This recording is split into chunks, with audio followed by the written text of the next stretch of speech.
그러면 이제 두 번째 시간 좀 이어서 하겠습니다.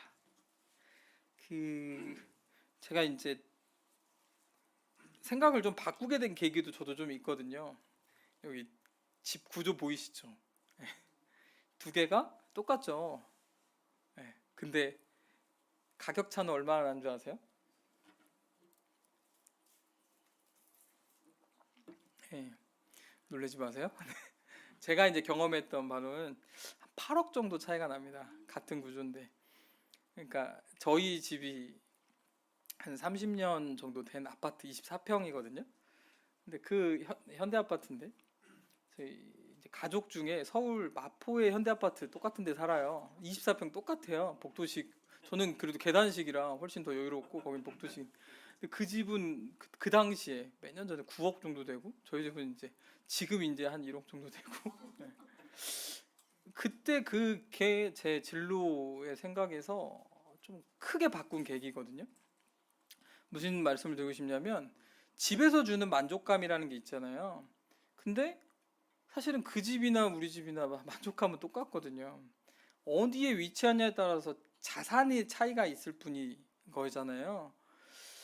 그걸 보면서 내가 아둥바둥 살아서, 그러니까 예를 들어서 좀 더 자산을 늘리기 위해서, 그러니까 집이 주는 만족감 말고 자산을 늘리기 위해서 저렇게까지 살 필요가 있을까라는, 사실 좀 그 고민을 처음으로 해본 게 바로 이 계기였어요.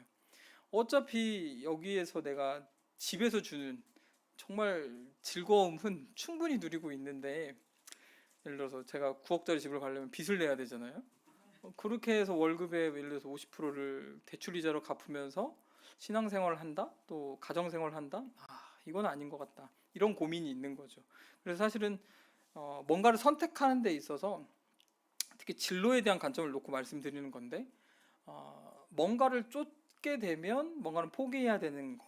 그러니까 아이들이 큰 곳에 가서 뭔가를 누리고 싶으면 사실 다른 걸 포기하겠다는 얘기거든요.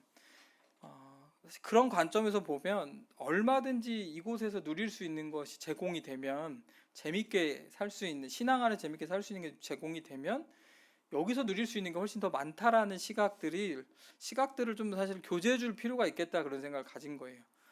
예를 들어 제 친구들 지금 벌써 한국 나이 39, 만으로 하면 7, 이 정도 되는데 너무 삶이 안타까운 거예요. 서울에서 이제 친구의 삶을 얘기하면 경찰이거든요. 괜찮잖아요. 근데 서울에서의 경찰은 별로 안 좋더라고요. 1시간 반을 출근을 해요. 차를 타고. 발령나는 대로 가야 되니까. 오는데 3시간. 예. 월급은 그렇게 막 높지 않아요, 생각보다. 근데 그런 삶을 계속 쳇바퀴 돌려서 사는 거예요, 평일에는. 주말에는 이제 가끔 어디 놀러 나간다고 그러고, 저런 삶을 살아야 되나? 이런 고민이 드는 거죠. 근데 우리의 청년들도 마찬가지란 얘기예요. 조금 나은 삶을 살겠다고 가도 그 삶에서 계속 반복될 수 있다. 근데 그걸 모르고 가서 살다가 보니 그냥 그렇게 사는 경우들이 너무 많고, 더 안타까운 건 이제 신앙의 문제거든요. 신앙의 삶을 이제 살러 갔는데 모임 생활이 안 되는 청년들이 있어요. 그건 저 안타까운 삶이거든요. 아까 우리 이 네 명의 학생들한테 얘기했지만 그리스도인이잖아요. 이제는 그리스도인이기 때문에 우리 안에 계신 성령님이 계시고, 그렇기 때문에 항상 세상적으로 살려고 하면 충돌이 일어나게 돼 있거든요. 그가 아무리 떠나서 산다 할지라도 믿는 사람이, 그러면 안에서 다툼이 일어나면 아무리 돈을 잘 벌고 좋은 집에 살고 뭐 어떻다 할지라도 마음이 계속 불편한 거거든요. 그런 삶이 즐거운 삶이 아니다. 한번 하나님 믿기로 했고 구원받은 이상 주님 안에서 사는 훈련들, 또 그것을 살기 위한 나의 선택들은 굉장히 중요하다. 그런 부분들을 좀 생각하게 됩니다. 그래서 좀 현실적인 이제 부분들을 좀 이제 하면, 이게 이제 제가 그 상담 사례로 예전에 이제 강의하면서 넣었던 건데, 계속 이게 좀 반복되고 있어요. 저도 우리 교회 학교 안에서 특히 고3들을 진로 지도하면 A하고 B 학생이 있는데 특성화고 다니고 인문계곡을 다니고 있는데, 고3이 된 후에 이제 진로 지도를 해야 되는 상황에서 특성화고는 취업을 해야 되는데, 그때 했던 질문이 그거예요. 어떤 회사가 하나님께 인도하시는 걸 잘 모르겠습니다. 이제 이렇게 얘기를 하더라고요. 인문계고 학생도 마찬가지 꿈이 딱히 없어서 어떤 대학을 가야 될지 과를 가야 될지 잘 모르겠습니다. 이렇게 이야기하는 아이들이 있었습니다. 그래서 이 부분을 좀 더 현실적으로 다뤄주기 위해서 이제 검사를 실시를 했어요. 어떤 우리 여기 지금 봉동 아이들이 했던 그런 검사 있죠. 그런 검사들을 실제로 이제 하면서 도구를 활용해서 이제 해보는 겁니다. 그래서 우리 아이들을 실제로 했던 결과들을 제가 이제 갖고 그 아이들한테 양해를 구했어요. 오늘 몇 개 좀 보여줄 건데 괜찮냐? 괜찮다고 해서 좀 보여드릴 거고 그게 어떻게 활용됐는지 이런 부분들도 좀 볼 건데 네, 말씀 같이 한번 읽어볼까요? 잘 아시는 말씀일 것 같은데 읽겠습니다. 시작.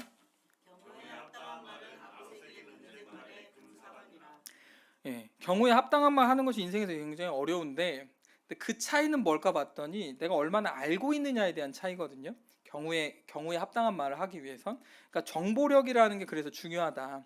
그러니까 아이에 대해서 얼마나 알고 있느냐가 결국엔 그 아이에 대한 어떤 교제를 해줄 때도 마찬가지로 필요한 부분들도 합리적인 어떤 판단 이런 부분들을 이야기해 줄 수 있다라는 얘기예요. 그래서 각종 검사들을 좀 활용하는 이유는 사실 좀 고민은 있어요. 왜냐면 이게 이제 좀 어떤 제가 이제 하는 솔직한 좀 고민은 너무 좀 심리학적인 어떤 이런 것들이 자꾸 활용돼서 모임하면서 고민하면 어떨지 이런 고민인데 전 그런 접근보다는 단순히 제 이 아이 아까 끝나고 나니까 우리 형제가 좀 격려가 되는 얘기면서도 걱정은 하지만 뭐냐면 되게 맞다 그랬죠? 예, 아이들에 대해서 맞다? 예, 그런 얘기를 한 거거든요. 이제 무슨 점쟁이는 아니잖아요. 아이들에 대한 이걸 보고 해석을 해주는데 맞는 얘기를 한다 그래서 제가 뭐 뛰어난 능력이 있다 이런 게 아니고 그냥 검사 결과가 그렇게 해석되는 거고 그런 정보력을 가지고 아이들에게 이 시기에 필요한 이야기들을 해줄 수 있다면 활용할 가치가 있다. 이 정도로만 저도 생각하고 활용을 하고 있다. 보시면 됩니다. 특히 진로 문제에서는 성격하고 적성이 고려된 상담을 할 수밖에 없다라는 것. 이게 좀 전제는 있어요.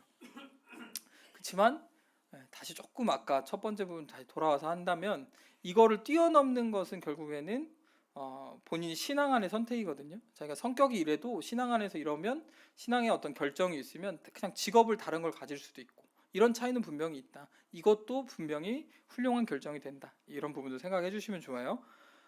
그래서 이제 제가 쓰는 부분들을 다 쓰는 건 아니지만 이제 상황에 맞게 씁니다. 저는 이제 은사 테스트 이런 것도 굉장히 좋다고 생각하거든요. 그걸 해보면 아이의 어떤 검사도 볼 수 있고, 뭐 기질 테스트도 많이 교양을 쓰잖아요. MBTI도 쓰고. 그래서 아까 민수 같은 경우도 ISTJ 이런 얘기 하거든요. 그러면 이제 그, 그 MBTI에서 ISTJ들이 그 규칙을 잘 지키고 뭔가 어떤 그 시간에 대한 이건 철저하고 막 이런 성격들이거든요. 이게 이제 직업하고 연관되어지면 좋다라는 얘기예요. 너무 막 융통성 있는 직업을 가지면 힘들어요, 본인이. 힘들어하니까 아무리 돈을 잘 벌어도. 그러니까 그런 거 말고 좀 그 성격에 맞는. 그래서 이런 걸 그런 식으로 활용하면 좋다라는 말씀 드리는 거고, 그와 관련돼서 여러 가지 검사도 있어요. 저는 이제 강점 검사 쓰기도 하고, 뭐 이제 이렇게 해서 강점에 대한 부분들을 이제 풀어내기도 하는데, 그래서 그때 이제 이렇게 승찬 회장님한테 보내서 아이들이 이제 검사를 좀 해주셨으면 좋겠어요. 이제 이렇게 했었거든요. 잠시만요.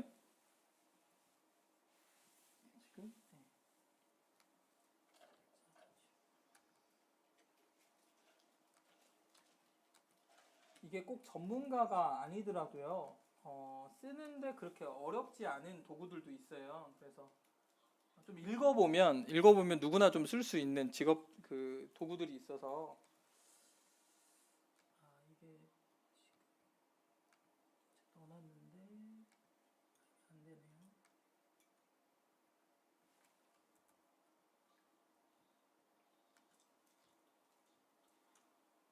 거기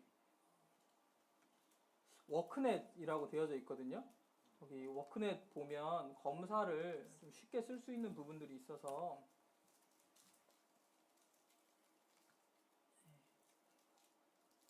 좀 미리 못 띄워놔가지고요. 죄송합니다.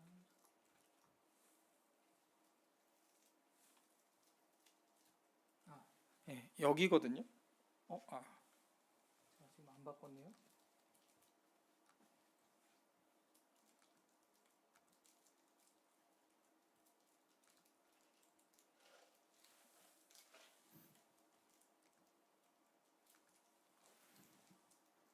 나오는 거 맞죠?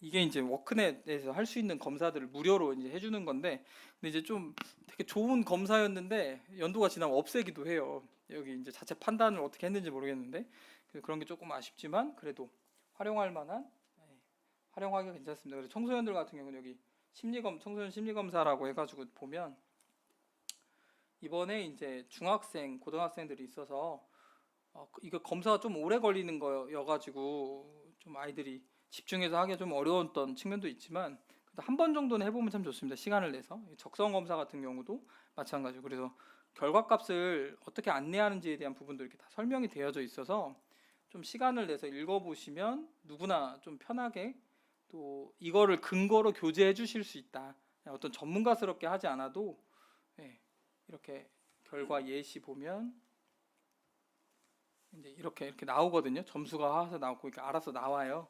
이걸 가지고 그 밑에 이제 어떤 점수가 적성의 점수가 높으면 어떤 직업군들이 이런 점수에 따라서 이런 직업을 선호하더라, 이렇게 이제 나오거든요.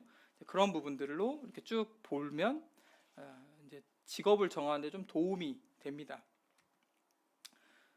그 외에도 이제 직업 가치관 검사나 뭐 진로 검사, 인성 검사 이런 것들 쭉 해주시면 상황에 따라 좀 도움이 되고, 요새 뭐 초등학생도 해볼 수 있어서 볼 수 있고요.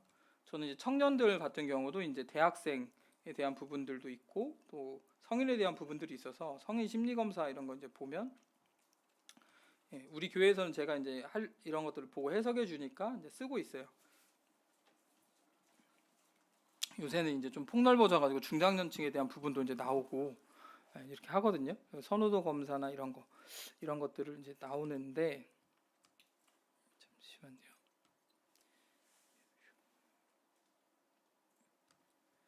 그거를 몇 개는 좀 두 개 정도를 제가 가져와서, 그래서 이게 검사를 한번 해서 결과값을 주셔라 이렇게 한 거거든요. 그 중에 한 검사가 이제 이렇게 어떤 한 학생에 대한 검사가 이제 이렇게 나온 겁니다. 이때가 고등학교 1학년 때 이제 했던 검사거든요.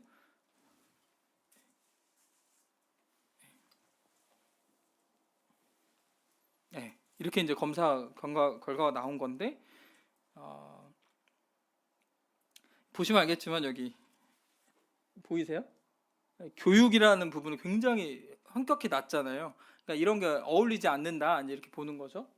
그 외에 이제 뭐 예술 쪽 좀 높게 나오고 이공 쪽 좀 높게 나오고. 근데 이게 단점이 있어요. 어떤 단점이 있냐? 그 아이가 마이스터고냐, 특성화고냐, 아니면 인문계냐에 따라서 이 점수는 그 내가 지금 배우고 있는 거에 대해서 나올 수밖에 없습니다. 근데 예를 들어서 고등학생인데 간호학과도 있잖아요. 그런 데는 당연히 이게 높을 수밖에 없고, 그게 아닌 인문계고 아이들은 당연히 이제 뭐 어떤 공대 쪽이나 이런 쪽이 높게 나오기가 좀 어려울 수 있다, 이런 측면이 있어요. 그렇지만 세분화해서 보면 조금 더 쉽게 볼 수 있다. 글씨가 좀 잘 안 보이실 수 있을 것 같아요. 네. 네? 이게 왜 슬라이드 노트로 돼 있죠? 잠시만요.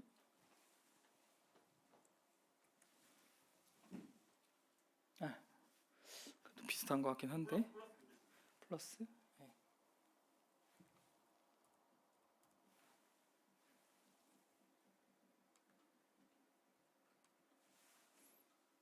네. 이 학생 같은 이 검사를 통해서 봤더니 교육 분야에서는 이제 이렇게 다 낮아서 이쪽으로는 그 진로를 정할 때 이쪽은 안 쓰는 게 낫겠다 이런 얘기를 했고, 그리고 저희는 또 하나 고려할 수 있는 게 뭐냐면 어릴 때부터 아이를 보잖아요. 그러니까 이 아이가 어떻게 어디에 잘하는지 이걸 이제 우리가 뭐 주일학교든 학생이든 이제 쭉 가르쳐 봤으니까 그걸 아는 거죠. 이 아이의 흥미사나. 그리고 이제 이런 부분들 좀 높게 나오고, 또 이쪽에서도 좀 높게 나오고, 네, 이쪽, 네, 이런 쪽이 높게 나오거든요. 이 친구가 여자 학생이에요. 여자 학생도 이런 쪽이 높게 나오는 걸 이제 해석을 해주는 겁니다. 해석을. 관심사도 우리가 알고 있고 하니까. 예를 들어서 화공 쪽이 높게 나오는 이유는 진짜 뭐 화학에 대한 게 있는 게 아니고 화장품에 대한 관심이 많은 거거든요. 그러면 이제 그런 쪽과 관련된 일들을 좋아하는구나 이제 이렇게 볼 수 있고, 또 서비스업이나 이거 관련된 어떤 그 활동들, 체육 쪽, 그러니까 활동 자체를 좋아한다는 거거든요. 체육학 그리고 호텔 관광학 이런 거. 저는 이 아이의 이제 어릴 때 자라온 모습을 봤으니까 이 아이 같은 경우는 할아버지가 이제 식당을 하거든요. 근데 거기서 어릴 때부터 이제 오며 가며 서빙도 하고 뭐 일도 하고 하면서 사람 상대하고 하는 것들에 대한 어려움이 별로 없는. 가지고 이제 뭐 하고 또 외형적으로도 막 키도 크고 또 남들이 볼 때 굉장히 외형적으로 괜찮은 이런 외형을 갖고 있고, 그러니까 본인이 그걸 이제 직업적으로 활용할 수 있는 그런 측면들로 진로 지도를 해주는 거죠. 왜냐하면 이런 쪽이 높게 나왔으니까.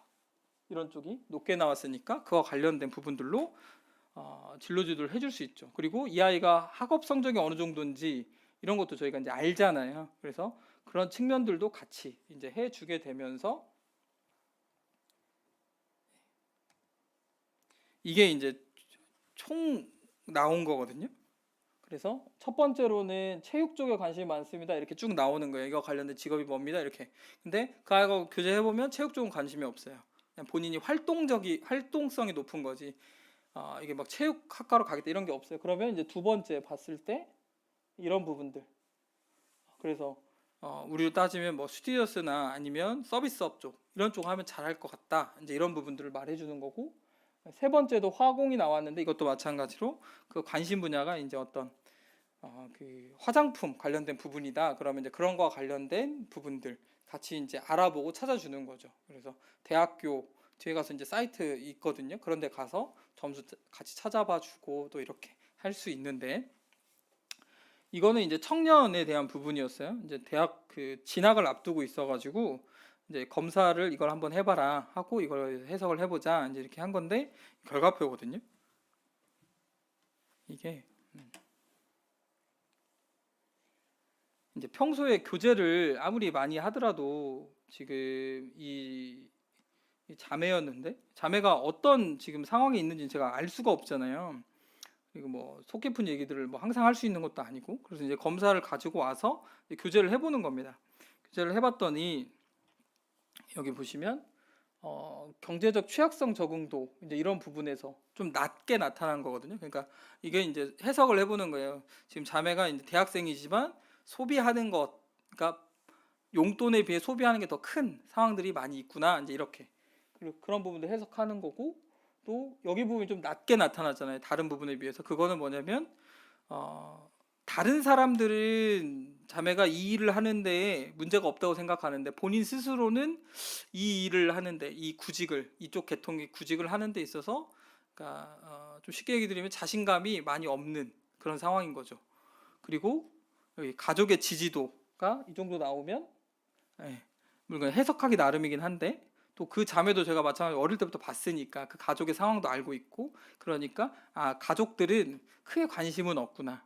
예, 이제 취업을 어떻게 하든 이거에 대해서 교제해주거나 그러지 않는구나.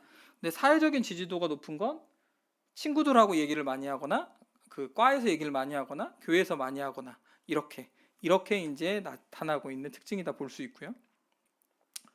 그리고 예, 이런 것도 이제 대인관계 그 활용, 고용 정보 수집 활용해서 대인관계 하고, 이게 무슨 얘기겠어요? 친구가 소개해 준다는 얘기죠. 친구가 이쪽 써보면 어때? 저렇게 써보면 어때? 여기에 영향을 엄청 많이 받고 있다. 여기에 정보를 많이 듣고 있다는 거. 그래서 그 자매 같은 경우도 지금 이제 결론적으로는 정읍에 있는 그 어린이집에 이제 사실 어린이집에서 먼저 연락이 왔어요. 우리 쪽으로 취업하면 어떻겠냐 이렇게. 그쪽에서 실습도 했고 연락이 왔는데 고민을 했거든요. 이유는 그 친구들이 다 직장 어린이집을 간다는 거예요. 거기가 대우도 좋고 뭐 이제 조금 뭐 급여도 괜찮고 뭐가 있나 봐요. 월차도 그렇고 뭐 이런 게 있는 것 같아요. 그러니까 그런 거에서 고민을 하는 거죠. 그러면서 이제 계속 끊임없이 진로지도 하면서 같이 고민을 했습니다. 그러면 방을 얻어서 살 거냐, 다른 지역에 가서, 아니면 여기 정읍에 있으면서 그쪽 갈 거냐. 근데 이제 그 어린이집 같은 경우는 좀 특수해 가지고 그 원장님하고 인연이 언제부터 됐냐면 10년 2010년부터인 것 같아요. 처음 아니다 더 전이네요. 첫 86년생 자매가 거기 처음 취업해 가지고 일을 했거든요. 그 어린이집에.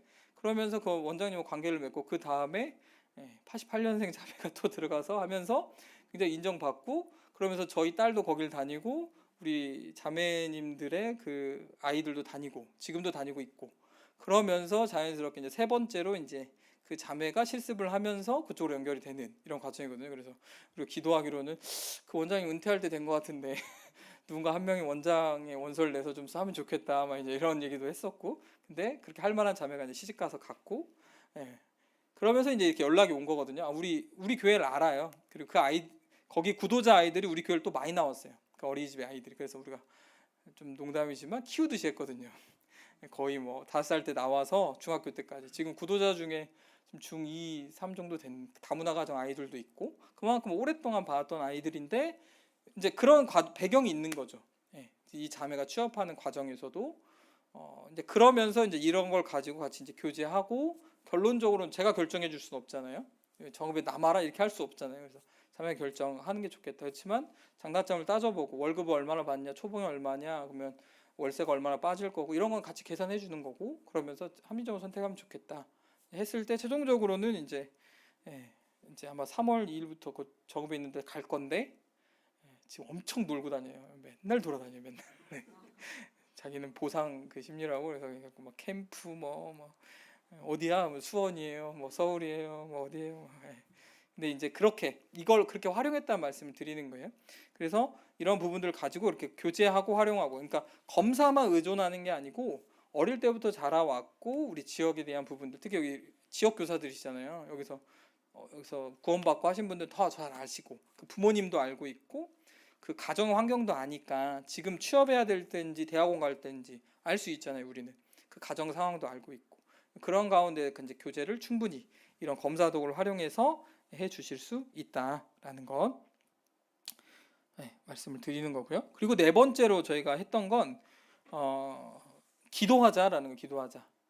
그래서 진로 모임을 시작하면 채팅방을 먼저 만들어서, 요새 카톡이 긍정적으로 쓰이는, 제 입장에서 학생들 입장 말고 긍정적으로 쓰이는 사례인데, 그 아이들을 모아서 채팅방을 만듭니다. 해년마다.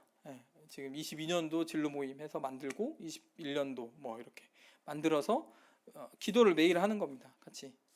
기도 제목은 제가 올리는 게 아니라 아이들이 직접 올려요. 그러면 기도합니다, 기도합니다, 기도합니다. 서로가 같이 기도해 주자. 뭐 날짜를, 요일을 정해서 할 수도 있고, 아니면 아이들 중에 어떤 특수한 상황이 생기면 올리고, 이번에도 마찬가지로 중간중간에 변동이 많이 있어가지고 한 자매가 특성화고를 나와서 헤어 미용을 갔었거든요. 가가지고 저기 경기도 쪽으로 취업을 했는데 한 1년 다니다 보니까 안 맞아요, 본인하고.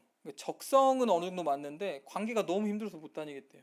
그래가지고 자기 이제 믿지 않는 언니 집에서 저기 대전에서 좀 살다가 진로에 대한 고민이 있다. 그래서 한번 내려와 봐라, 교제해보자. 그래서 교제를 쭉 해보고 검사를 해보니까 MBTI 유형으로 얘기하면 E 유형의 E가 막 이렇게 엄청 높아요. 그러니까 사람을 만나야 되는 유형인데 그렇게 안 하는 직업을 가지면 좀 쉽지 않을 수 있지 않겠냐. 검사 결과 뭐 상담을 하거나 아니면 사회복지를 하거나 아니면 뭐 관련된 사람 만날 일을 하면 좋겠다 해가지고 쭉 알아봤더니 이제 특성화고를 나와서 수능을 볼 수도 없고 지금, 그럼 이제 수능 안 보는 데를 가야 되니까 이제 정읍에 있는 데 일단 한번 알아볼까 했는데 그때 경쟁률이 25대 1인 거예요. 이상하게 몰렸더라고요. 원래 그렇게 세지 않는데. 가지고 못 갈라나 해서 사이버로 한번 알아보자. 어차피 알바는 생계 때문에 그 가정이 좀 쉽지 않아서 생계를 해야 되니까 알바를 계속 하거든요. 야간으로 다녀야 될 또 상황이고. 이제 알바를 하면서 사이버로 좀 다녀보자 하는 가운데 예비 4번인가 돼가지고 이제 그 교수님하고 좀 알아서, 제가 이제 한 건 아니고 알아서 그거 어떻게 좀 어려워요? 그랬더니 그래도 예비가 되면 그래도 기회가 좀 있지 않겠어요? 이렇게 얘기하더라고요, 교수님. 그래서 그렇구나, 기회가 있구나, 기도 열심히 하겠습니다 이렇게 얘기했더니 다행히 예비로 붙었어요. 그래서 올해부터 야간으로 다니거든요.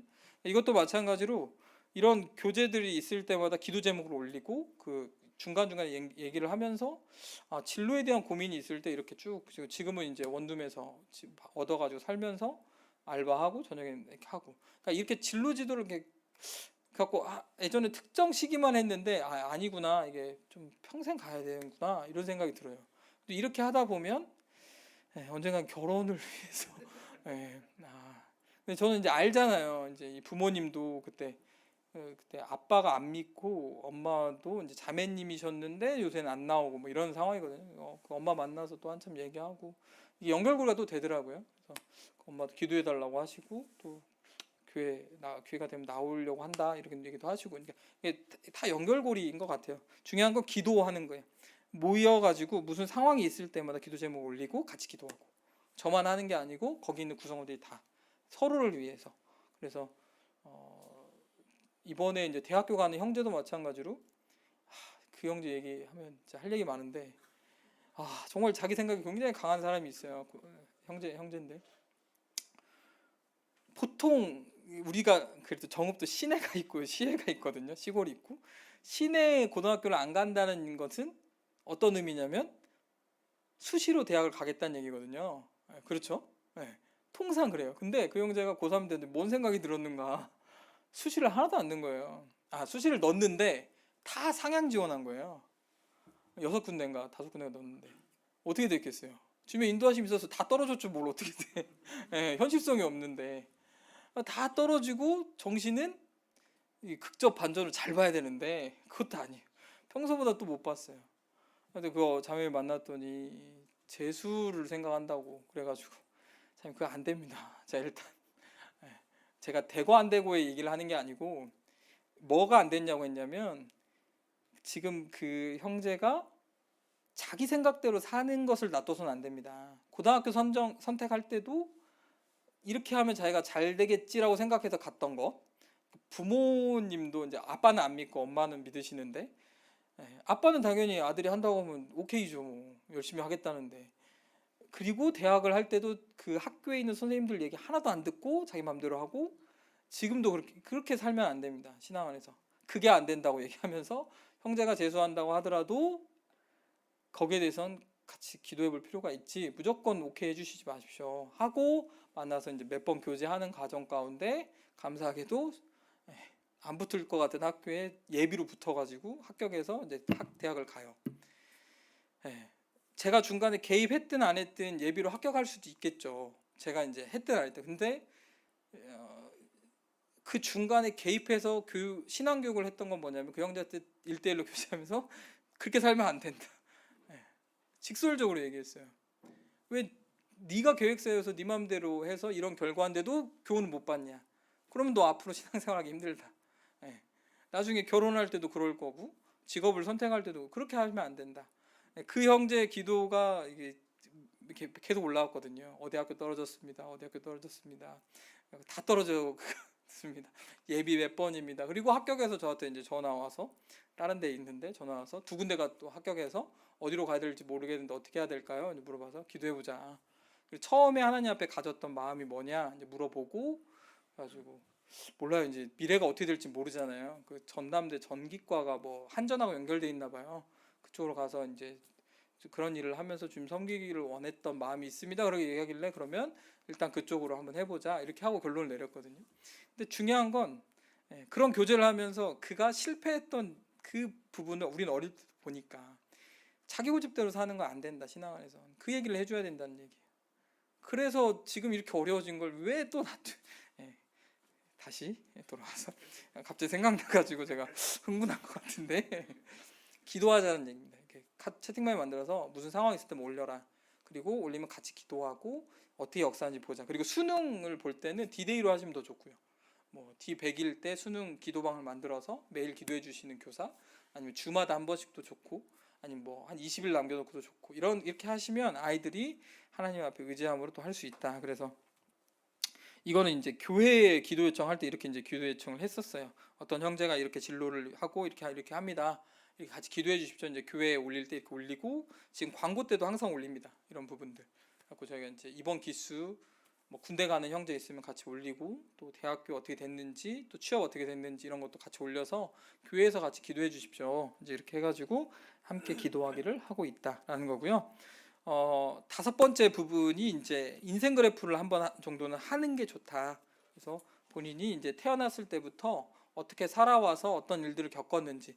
근데 이거는 제가 이제 가급적 비공개로 해요. 그래야 솔직하게 쓰거든요. 그래서 우리 자매들 거, 형제들 거 다 받아보면 저만 읽고 해놓으면 이제 인생에서 굉장히 좀 슬픈 일도 우리에게 있잖아요. 뭐 실패하는 일이 아니고 내가 실수했던 거, 내가 정말 누가 생각해도 이건 내가 잘못한 일, 이런 것이 있으면 이제 쓸 때는 쭉 나락으로 돼 있죠. 밑으로 떨어지게 돼 있죠. 그러면 이제 그런 일들도 올라갔다 내려갔다 올라갔다 내려갔다 하는데 그 과정에서 이렇게 하면 그 여기 이걸 기점으로 올라갔다 내려갔다 하잖아요. 그러면 여기 밑에가 이렇게 생기거든요. 그럼 이 밑에가 왜 이렇게 되는지에 대해서 이제 교제를 해보는 거예요. 그러면 꼭 우리가 하나님 안에 사사기처럼 똑같아요. 뭔가 반복된 게 나오거든요. 왜 그렇게 했는지에 대한 그거를 찾아주는 훈련을 하려고 하는 거고, 또 하나는 어떤 의미에서는 이제 성인이 되는 시점, 특히 그 시점에서 한번 정리하고 가자라는 거예요. 지금까지 살아왔던 건 실수해도 괜찮았다. 청소년기니까. 근데 성인부터는 안 된다. 지금부터 실수한 건 누구의 책임이다? 너의 책임이다. 부모님이 커버해 줄 수 있는 게 아니다. 그 부분을 한번 정리하려고 이 인생 그래프라는 부분을 한번 해주시면 도움이 된다. 그리고 계속 말씀드린 2번 이거거든요. 신앙생활에서 반복되는 실수가 뭔지 이런 거. 성공했던 경험들도 얘기해보게 하고, 성공했을 때 요소가 뭐냐 이런 것들 신앙에서 이제 같이 얘기해보고, 궁극적으로는 하나님께 영광을 돌리는 모습으로 강화될 수 있도록, 강화시킬 수 있도록 해주시면 훨씬 더 도움이 됩니다.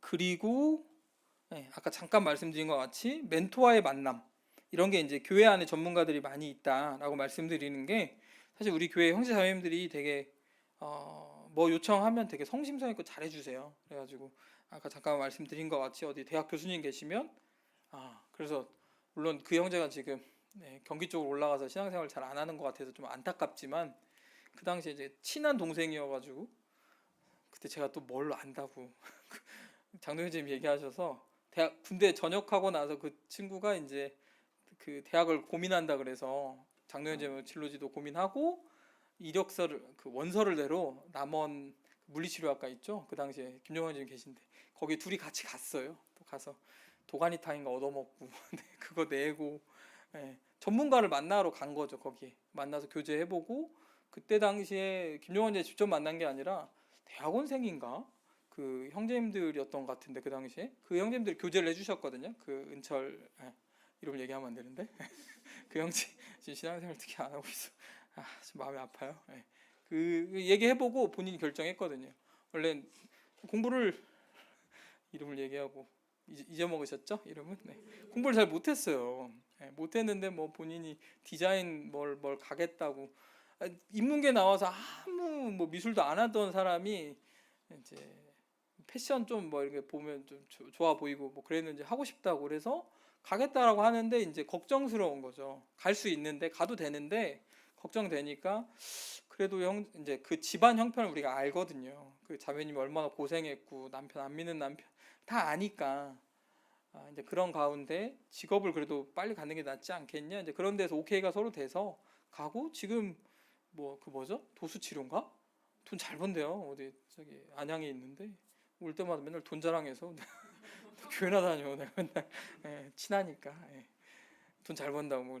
근데 이제 어쨌든 그 당시에는 그렇게 쓰였다라는 겁니다. 이런 전문가를 만나는 데서 쓰였고, 결과적으로 신앙생활이 잘 이루어졌냐에 대해서는 저도 다 100%잘 됐다고 말씀드릴 수는 없어요. 그렇지만 그 당시에 우리가 일꾼으로서 해야 될 역할은 충분히 했고, 지금도 언제든지 기회가 되면 내려오라고 저도 맨날 얘기하거든요. 이제 벌만큼 벌면 내려와라. 지금 결혼도 해야 되고 신앙이 더 중요하지 않냐. 부모님도 이제 이런 교제를 지금도 하고 있습니다. 그래서 어떻게 또 결과가 바뀔지 모르겠고요. 앞서 말씀드린 것 같이 이제 그런 사례들이 있고, 어제도 그 차 운행해주면서 형제가 아까 이제 마이스터고 나왔던 그 형제가 지금 직장 다니다가 이제 군대 가야 되는데, 갑자기 이제 그 뭐 어떤 가족 중에 누가 방사선과 교수님인데 자기가 3교대 때문에 고민하는데, 그 형제의 고민은 진짜 순수한 고민이거든요.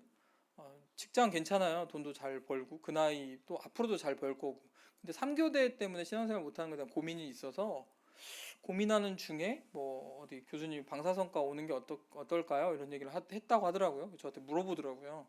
어떻게 하면 좋을까요? 물어봐서 형제가 고민하는 것은 너무 좋은 모습이다. 왜냐면 3교대 때문에 본인 신앙생활도 좀 쉽지 않고 힘들고 지금 3교대 하는데 이래요. 저희는 토요일에 또 모이거든요. 학생 청년회가. 그러면 낮에 와서 저녁에 9시 정도 끝나면 버스 타고 가서 12시 근무를 갔다가 아침 8시에 퇴근하면 예배 때 오고, 오늘은 그렇게 못했어요. 오늘은 이제 예배 그 주일날 근무라서, 주간 근무라서 주일날 못 오고, 이렇게 이제 충성스럽게 하니까 그 마음을 알잖아요. 어떻게 하면 좋을까요? 이제 하길래 주변에 있는 방사선사 물어봐 줄 테니 그분하고 교제 보는 게 낫겠다. 신앙 안에 있는 방사선사. 왜냐면 내가 알기로 어떤 형제님들이 다 그런 일을 하다가 떠난 걸로 알고 있거든요. 뭐가 좀 그쪽 계통이 좀 쉽지가 않아서. 그러니까 교수님이 얘기하는 거랑 다를 수 있다. 그렇기 때문에 이렇게 그러니까 멘토하고 만남을 현장직에 있는 분들하고, 특히 신앙생활하는 현장에 있는 분을 만나게 해주시는 게 진로에서 굉장히 도움이 많이 돼요. 그리고 들어보면 그 친구도 권하지 않으시는 분도 있거든요. 이쪽으로 오지 마라, 이렇게 하지 마라, 이렇게 그런 부분들을 같이 고려해서 진로 지도를 해주시면 훨씬 더 도움이 됩니다. 그리고 이제 조금 7번째로 인문계고하고 특성하고 좀 다르다, 이런 부분을 설명을 드리는데, 대학교보다는 학과를 먼저 정하는 게 좋아요. 그 적성에 따라서 학과를 먼저 정하고, 대학은 어차피 순위대로 다 나열되어져 있거든요. 이제 그걸 쭉 찾아보면 좋고, 그리고 이제 실제로 이제 수능을 본 후에는 그 학과별로 경쟁률 같은 거 이런 거 같이 해서 어떻게 하면 좋을지. 근데 인구 감소여가지고요, 요새 많이 좀 뭐라고 해야 되죠? 미달된 데가 많아서 사실은 얼마든지 본인이 가려고 하면 갈 수 있는 좀 상황이 좀 발생해서 조금 차이가 있는 것 같고, 또 면접 준비 이런 것도 좀 도와줄 수 있는데, 제가 이제 썼던 사이트는 여기 되게 좋더라고요. 대학 어디가 뭐 이런 데서 이제 운영하는 데인데, 어디 과를 찾으면 학교가 싹 나옵니다. 그리고 경쟁률까지, 전년도 경쟁률까지 쭉 나오는데, 사실 이런 거는 학교에서도 얼마든지 할 수 있어서 아이를 통해서 학교나 교육청에다 문의하면 충분히 상담 잘 받을 수 있고요. 이런 부분들을 활용해서 해주시면 훨씬 더 도움이 됩니다.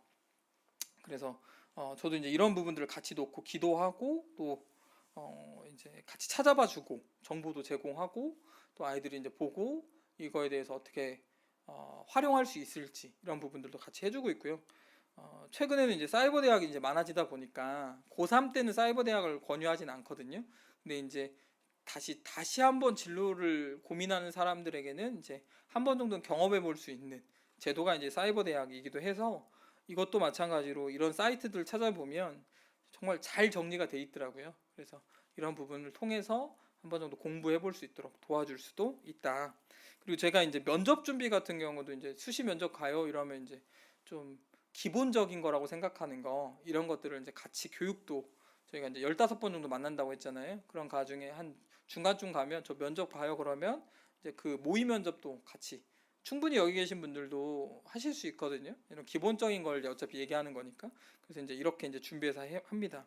면접 준비할 때 외관 어떻게 신경 쓸지, 뭐 교복을 입고 와라 이런 데 있어요. 그럼 교복 잘 입고 가고, 신발 같은 거 특히 MZ 세대들이 뭐가 하나 빠져 있어가지고 막 신발도 막 지저분하게 막 신고 가고 그러면 안 된다. 이제 이걸 좀 조금 디테일하게 얘기해 주셔야 돼요. 생각보다 그 되게 기본인데 생각하는 것도 잘 못 지키는 경우들이 있거든요. 그러니까 디테일하게 옷은 어떻게 입을지, 신발 어떻게, 머리 스타일은 어떤 게 나은지 이런 거. 뭐 근다고 옛날 방식 알려주시면 안 돼. 뭐 올백을 하고 가라는 둥, 뭐 이렇게 하나만 내려 이러시면 안 되고, 최대한 단정하게, 그리고 액세서리는 안 하는 게 낫다. 뭐 큰 거 하는 것보다는 낫다. 근데 이제 예를 들어서 뭐 패션학과다, 뭐 이런 좀 다르겠죠. 그리고 거기에 맞게 이야기를 해주고, 또 안경 같은 경우도 뭐 착용 여부, 얼굴 상태 이런 것도 관리하는 게 필요하다. 그리고 이제 준비물 꼭 잘 챙겨라. 이런 거. 특히 공대 같은 데에는 뭐 이제 그 뭐라고 하지, 무슨 검사 같은 거 할 때 계상기 들고 오라고도 하거든요. 계상기 잘 챙겼는지 이런 거 잘 챙겨가라. 이런 것들 얘기해 주시면 도움이 됩니다.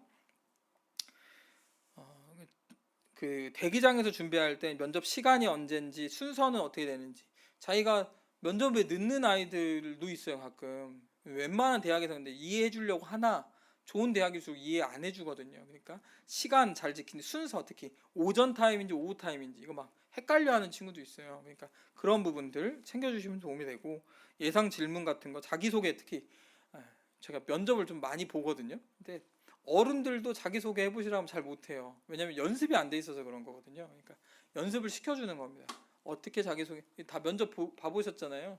어떻게 말하는 게 좋은지 이런 거 목소리 톤이나 또 자기의 모습이 어떻게 비치는지 특히 요새 동영상 잘 돼 있으니까 동영상 찍어서 너 이래 이렇게 보여주면 돼요. 그러면 이제 아 내가 이런 습관이 있구나.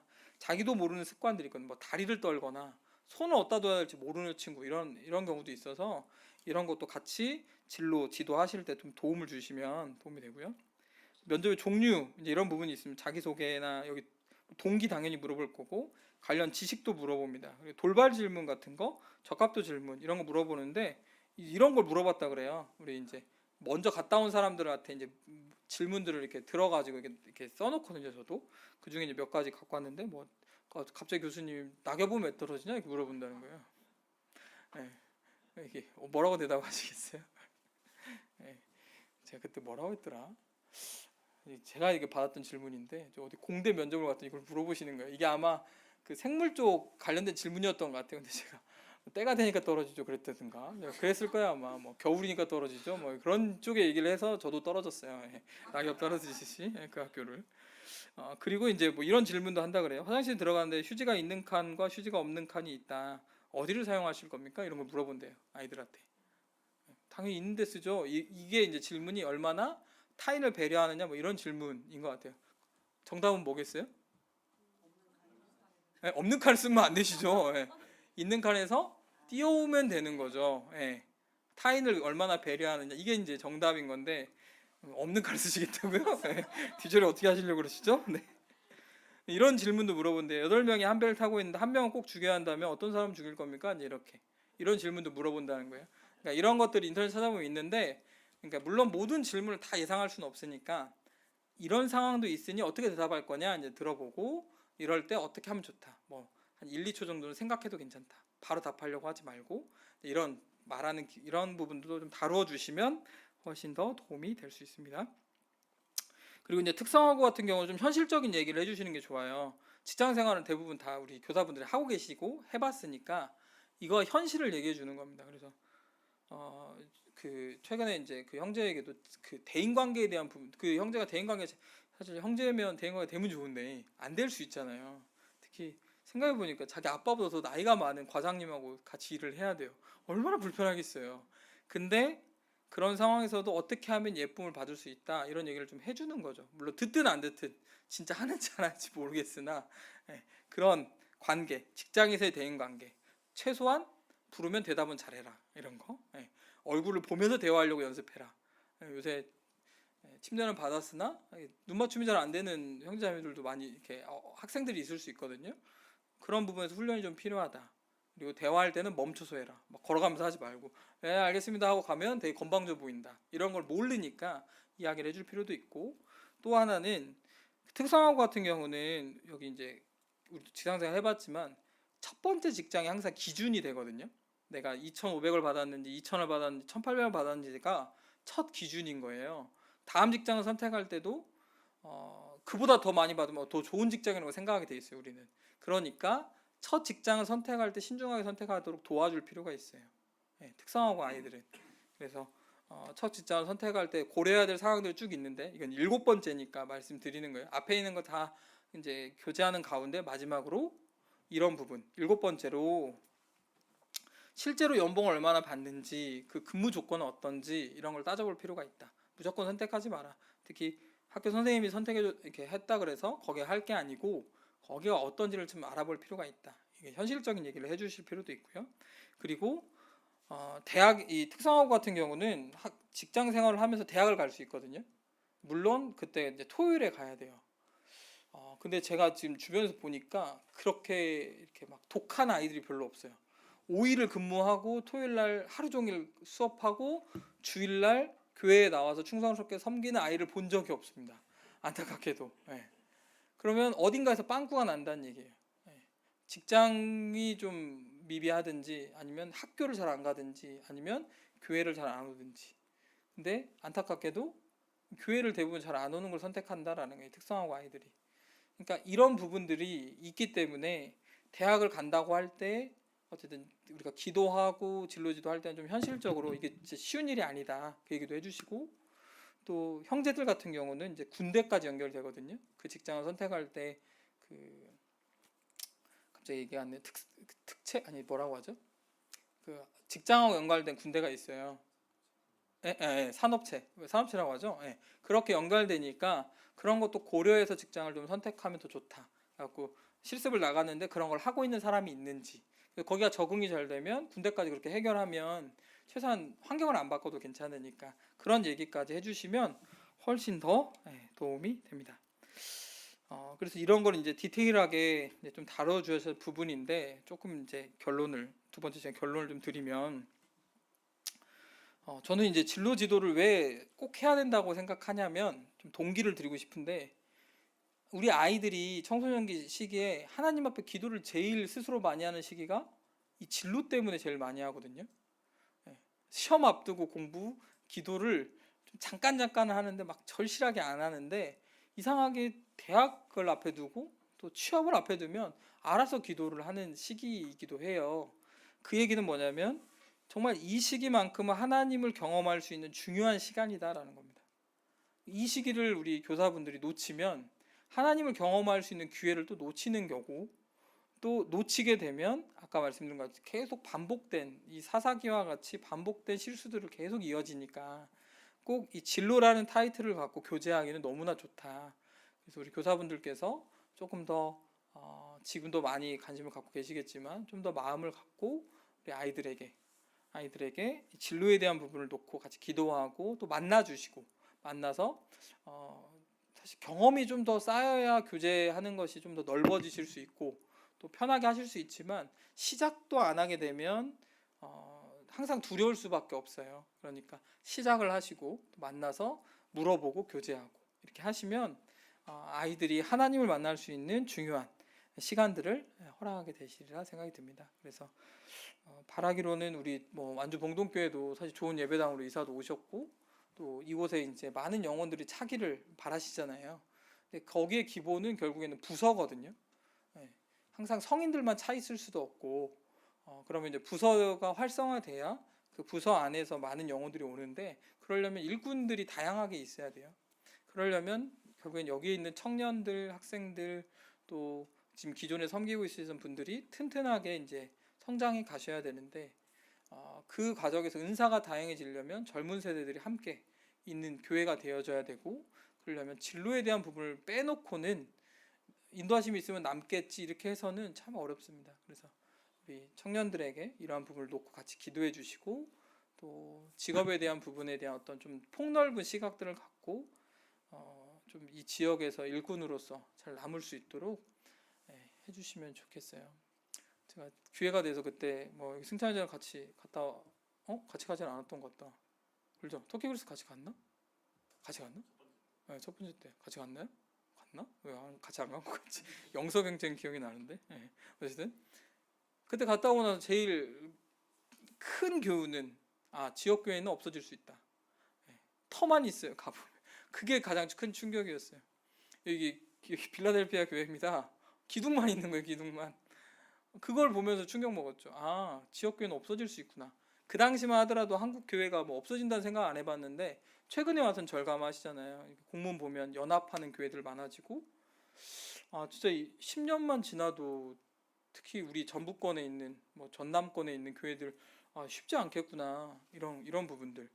그러니까 이제 지금부터 준비하지 않으시면 어렵다, 이런 생각을 갖고 같이 기도해 주시면 좋을 것 같습니다.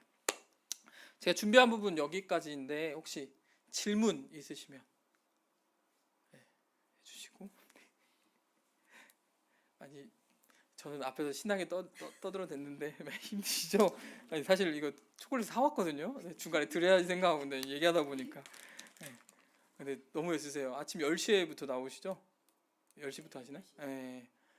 벌써 7시간, 8시간을 교회 사역을 하고 계시기 때문에 이 시간대 이렇게 교제하는 게 사실 좀 어렵겠다 이런 생각이 들어서, 그래서 나중에 좀 후회했어요. 주일 오전에 오라고 했었거든요. 오전부터 와서 교제할 것을 내가 괜히 오후에 와서 여기 계신 분들 너무 장시간 한 게 아닌가. 맞죠? 아니에요? 네. 그런 좀 후회가 좀 잠깐 있었는데, 질문 특별히 없으세요? 없으시면 우리 형제님들 중에 한 분 기도해 주시고 모든 시간 마무리하도록